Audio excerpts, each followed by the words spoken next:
Hello, my name's Amber Vroman from Full Sail University, and this is my public speaking online podcast for publicly speaking online and the best way to do it.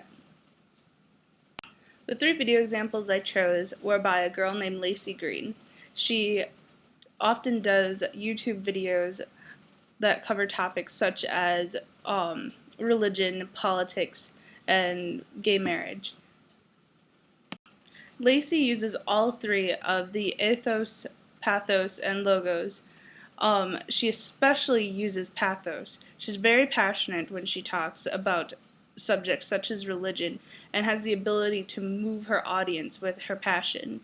I personally was moved because I have similar beliefs to her, and she could be able to move people that don't share the same beliefs as her, whether it be by making them angry or making them think in a different way.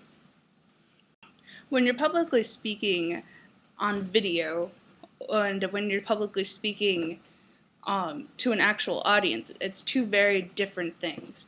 For example, when you have visuals online, that's all they have to look at. So they're forced to pay strict attention to those visuals, and they become more powerful in that sense. And you also have the ability to time exactly when you want them to look at these visuals. As in, we're in a classroom, if you've got a slideshow going on behind you, their attention is divided between looking at the visuals and looking at the actual speaker. So these visuals, in this sense, don't seem as powerful. Lacey Green was able to use her visuals to emphasize her points and make them more clear and concise.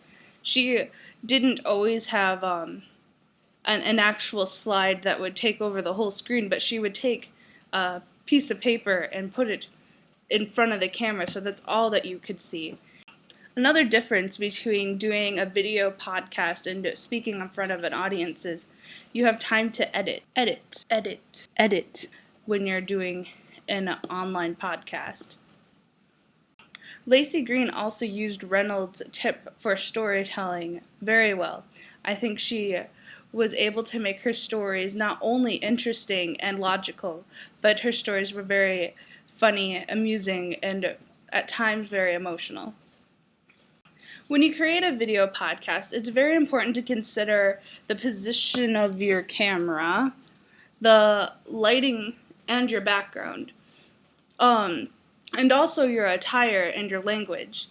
The attire that Lacey Green chose was usually always very professional, and she was very clean cut looking, but you can usually always see her cleavage in her videos, and she got a lot of negative feedback because of this.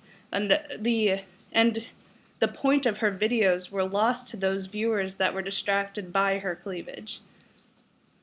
The best way to increase professionalism throughout your video is to make sure you wear professional attire, keep your language appropriate, not swearing, because that discredits you. It makes you look less intelligent and as though you're not as reliable of a source. And keep in mind ethos, pathos, and logos. Those are very strong tools to use as a public speaker. The only thing that Lacey Green could have done to make her videos more effective and more powerful is for her to make sure she dressed more appropriately and to make sure her language was more appropriate. Thank you for your time. Again, my name's Amber Vroman from Full Sail University, and this has been my best way to make a online podcast.